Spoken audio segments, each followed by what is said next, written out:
जाता है जब हम इसे महाकुंभ से जोड़कर देखते हैं। ऐसा कहा जाता है कि देवताओं और असुरों के बीच अमृत पाने को लेकर लगभग 12 दिनों तक लड़ाई चली थी। ऐसी मान्यता है कि देवताओं के 12 दिन मनुष्य के 12 सालों के समान होते हैं। यही वजह है कि 12 साल बाद महाकुंभ मेले का आयोजन किया जाता है। जब समुद्र मंथन हुआ था, अमृत में लेके राक्षस और देवता में लड़ाई हुई, तो इंद्र के पुत्र जयंत तो उस घड़े को लेकर के उसको बचाने के लिए कि राक्षसों के हाथ में ना आए और देवताओं के हाथ में आए, इसलिए वो अपने हिंदुस्तान में गए। राक्षस पीछे पड़े। जहां जहां अमृत की बूंदें छिड़की, तो उस दिन क्या राशि थी, कौन सा ग्रह किस राशि में थे, उसी राशि से ये महाकुंभ होता है। ज्योतिष शास्त्र के अनुसार जब बृहस्पति ग्रह वृषभ राशि में हो और इस दौरान सूर्य देव मकर राशि में आते हैं, तो कुंभ मेले का आयोजन प्रयागराज में होता है। इस दौरान करोड़ों श्रद्धालु गंगा, यमुना और सरस्वती के पवित्र संगम तट पर स्नान करने के लिए आते हैं।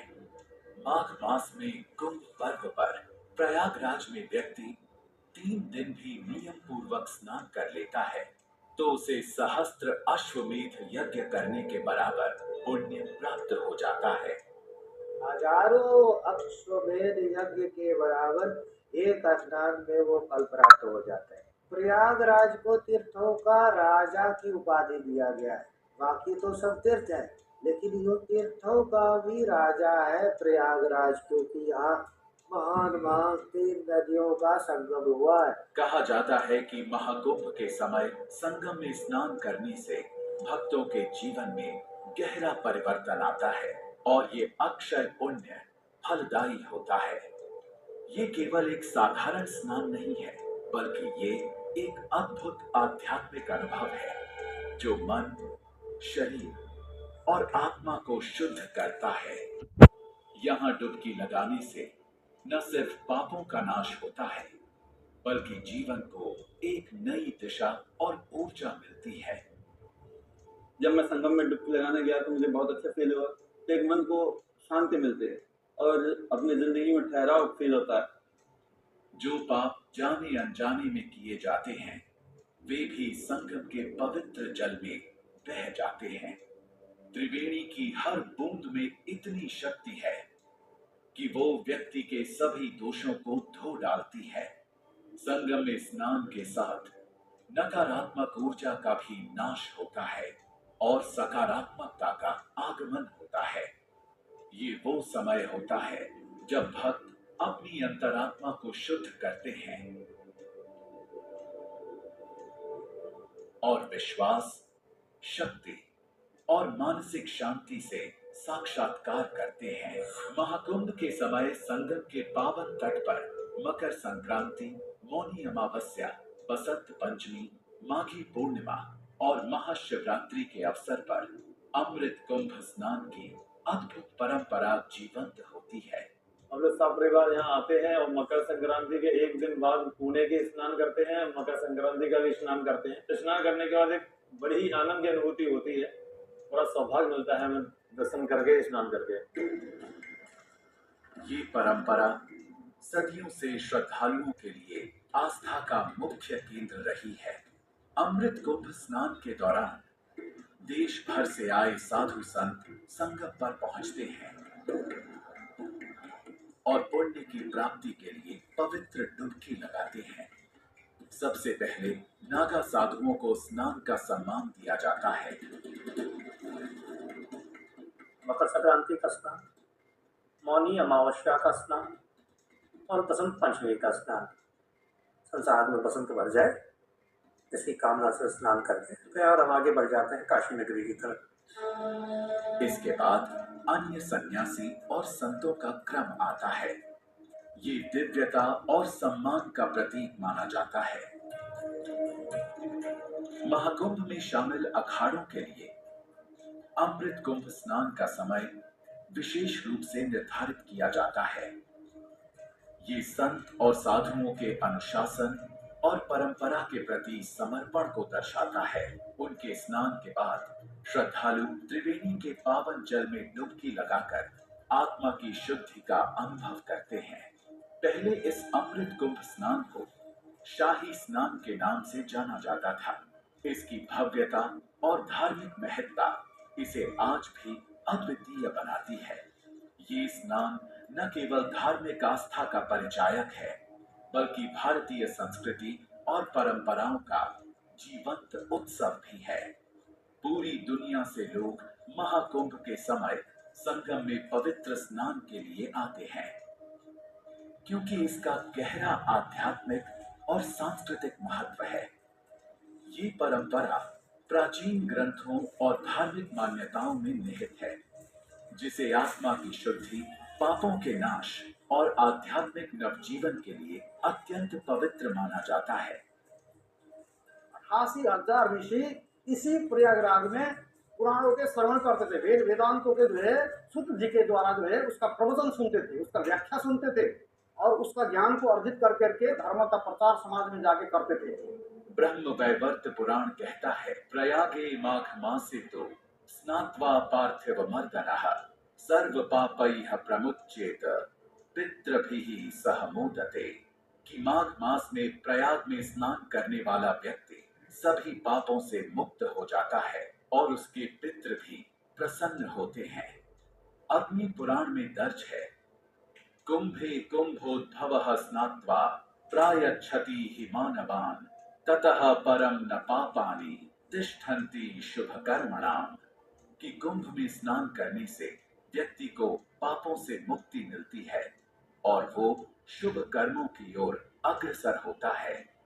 विष्णु पुराण में भी कहा गया है, अयम कुंभः परम पुण्यम स्नानम येन कृतम शुभम सर्व पाप क्षयम याति गच्छते विष्णु सन्निधि।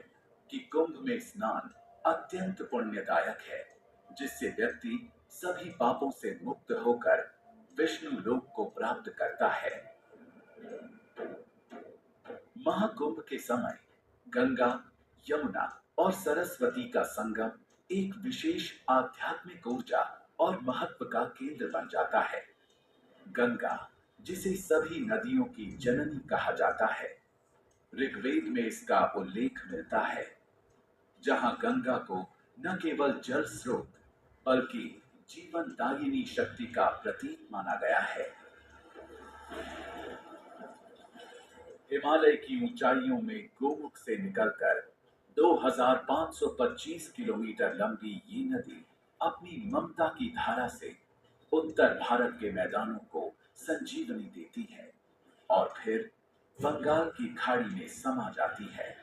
यही नहीं, मां गंगा तीनों लोकों स्वर्ग, पृथ्वी और पाताल में बहती हैं। इसलिए इन्हें त्रिपथगा भी कहते हैं।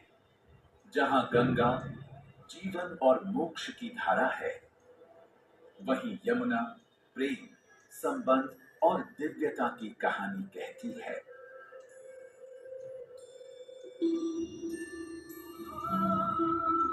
ये नदी हिमालय की ऊंचाइयों में यमुनोत्री ग्लेशियर से निकलकर 1377 किलोमीटर का सफर तय करती हुई अपनी अनूठी गाथा बयां करती है।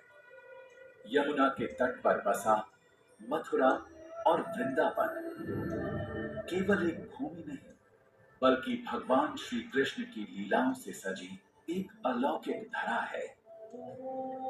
यहाँ के कदम्ब के पेड़, यमुना की लहरों से झलकती पवित्रता और तटों पर गूंजती राधा कृष्ण की महिमा, सब कुछ मानो भगवान की अनुपम लीलाओं का सजीव चित्रण है।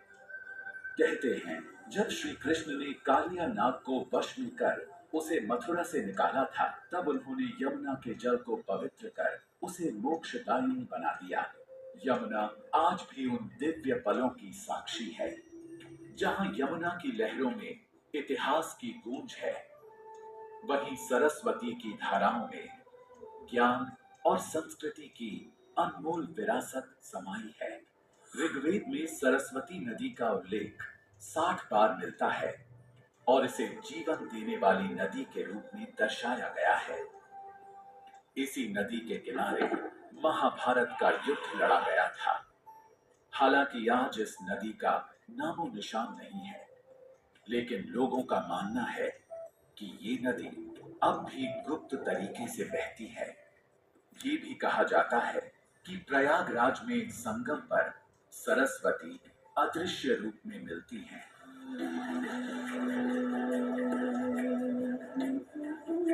तीन नदियों का ये संगम सिर्फ जलधारा का मिलन नहीं, एक संपूर्ण जीवन दर्शन सिखाता है, जहां मां गंगा शुद्धता का प्रतीक है, यमुना भक्ति का स्वरूप है और अदृश्य सरस्वती ज्ञान की अथाह गहराई। संगम का तीर तीन पवित्र नदियों का संगम है, गंगा यमुना सरस्वती। शायद ये विश्व में कहीं इस पे पावन धरती नहीं होगी, पावन नदी नहीं होगी, जहाँ पर कि आपको आने पर जो सुखद अनुभव मिलता है, लगता है कि आप अलग दुनिया में आ गए हैं।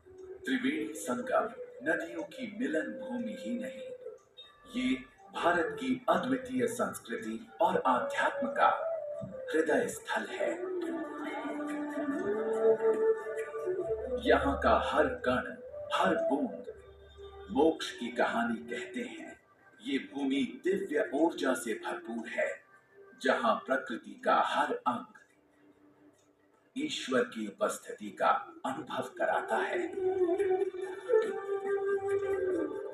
सूरज की पहली किरण जब पानी की सतह पर पड़ती है तो ऐसा लगता है मानो सोने के आभूषण झिलमिला रहे हों।